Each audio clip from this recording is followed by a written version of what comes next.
Hi friends, ఇది ఒకటి మీ వీడియోలో చూపిస్తున్న change over HPL 320 amps motorised change over. ఇది మోటార్ ఆటోమేటిక్గా చేంజ్ ఓవర్ అవ్వట్లేదు అనేసి, అంటే పవర్ నుంచి డీజీకి, డీజీ నుంచి ఈబీకి షిఫ్ట్ అవ్వట్లేదు అనేసి మనకు కంప్లైంట్ రావడం జరిగింది. సో ఇది ఓన్లీ విజిట్ అయ్యాను. విజిట్ అయ్యి చెక్ చేస్తే ఇది దీంట్లో మోటార్ ప్రాబ్లం ఉంది. సో ఇది మోటార్ ప్రాబ్లమో వైరింగ్ ప్రాబ్లమ్ చాలాసేపు మనం చెక్ చేసిన తర్వాత మోటార్ ప్రాబ్లం అని డిసైడ్ అయింది. సో మోటార్ రిమూవ్ చేయడం జరిగింది దాని నుంచి. సో ఈ మోటార్ని బయట ఓపెన్ చేసి మాన్యువల్గా చెక్ చేయడం జరిగింది. టెస్ట్ చేస్తే కూడా మోటార్ నుంచి రిటర్న్ సప్లై రావడం జరిగింది. సో ఇది మోటార్ మార్చాలని డిసైడ్ అయ్యాము. సో అప్పటి వరకు కస్టమరు ఆయనకు ఇబ్బంది కాకూడదనే ఇదితోటి దానికి హ్యాండిల్ మాన్యువల్గా హ్యాండిల్ పెట్టి ఎట్లా ఆపరేట్ చేసుకోవాలనేది కస్టమర్కు ఎడ్యుకేట్ చేయడం జరిగింది. సో ఆ పవర్ పోయినా కానీ ఇమీడియట్గా ఆయన మార్చుకోవచ్చు మాన్యువల్గా. ఇలాంటి చేంజ్ ఓవర్లో మనకు ఒక అడ్వాంటేజ్ ఏముంటుందంటే బస్ బార్ ఇవన్నీ రిమూవ్ చేయాల్సిన అవసరం ఉండదు. పైన మోటార్ ఒకటి సపరేట్ చేసేస్తే హ్యాండిల్ తోటి మనము ఎన్ని రోజులైనా ఆపరేట్ చేసుకోవచ్చు మాన్యువల్గా. కాస్త టెక్నికల్గా నాలెడ్జ్ ఉన్న పర్సన్ ఉంటే చాలు, ఒక 2 సార్లు చూపిస్తే ఎవరికైనా అర్థమవుతుంది. సో దాని నుంచి మోటార్ సపరేట్ చేసి చెక్ చేయడం జరిగింది. సో ఈ కొత్త మోటార్ పర్చేజ్ చేద్దామని రాణిగంజ్ రావడం జరిగింది. సో ఇక్కడ ఒక డీలర్ దగ్గర మోటార్ పర్చేజ్ చేసాము.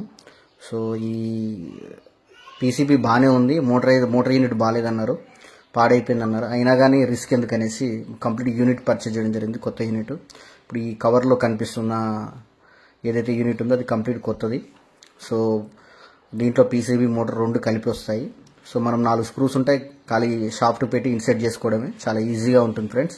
సో అంత ఇబ్బంది ఏముండదు.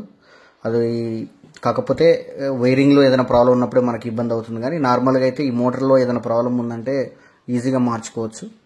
సో దీనికి ఆల్రెడీ మనం కొత్త యూనిట్ పర్చేజ్ చేసిన 2 హ్యాండిల్స్ వస్తాయి. ఒకటి మోటార్ ఉన్నప్పుడు ఎట్లా ఆపరేట్ చేసుకోవాలి, మోటార్ రిమూవ్ చేస్తే ఓన్లీ చేంజ్ ఓవర్ ఉంటే ఎలా ఆపరేట్ చేసుకోవాలనేది. ఈ షాఫ్ట్ పైకి కనిపిస్తుంది వచ్చేసి మోటార్ ఉన్నప్పటిది. ఇట్లా షాఫ్ట్ బయటకి యూనిట్లో షాఫ్ట్ బయటకు కనబడితే హోల్ ఉన్న హ్యాండిల్ యూజ్ చేసుకోవాలి. సో తర్వాత నేను రాణిగంజ్కి వచ్చి తీసుకొచ్చిన కొత్త మోటార్ ఇన్స్టాల్ చేయడం జరిగింది. చేసిన తర్వాత టెస్టింగ్ చేస్తున్నాము. సో 3 MCBలు ఆఫ్ చేయగానే మనకు పవర్ పోయిందని జనరేటర్ సిగ్నల్ వెళ్తుంది. వెళ్ళగానే జనరేటర్ ఆటోమేటిక్గా ఆన్ అయిపోతుంది. ఆన్ అయిపోగానే చేంజ్ ఓవర్, ఇప్పుడు కొత్త చేంజ్ ఓవర్ ఈబీని